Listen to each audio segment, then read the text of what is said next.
ушул сизди мисалы үчүн айтып атышпайбы, Өрбек Текебаевдин чыгаруу деген маселени көтөрүп ушундай шарт койгон деген сөздөр жазылып атат да, айтылып атат. Канчалык ошол чынбы?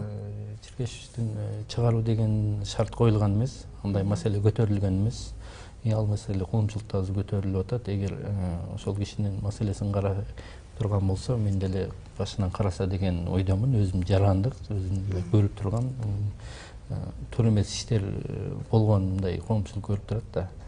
Ал негизинен менин өзүм жеке позициям. Ишин башынан караса туура болот эле. Бири-бириңер менен менимче эки жээкте болгон менен мындай мамилелериңер дагы саясий көз караштарды жакыныраак, бир аз. Кандайдыр деңгээлде болчу. Ал киши менен бир убактарда аябай бири-бирибиз менен мындай каршы болуп турган мезгилдери болду. Ал дагы бир адилеттүүлүк үчүн. Азыр дагы адилеттүүлүк үчүн айткым келет. Ал кишинин ишин караш керек. Ал киши менен мен ага инилик мамилем болгон. Ошондой эле бүгүнкү күндө эле.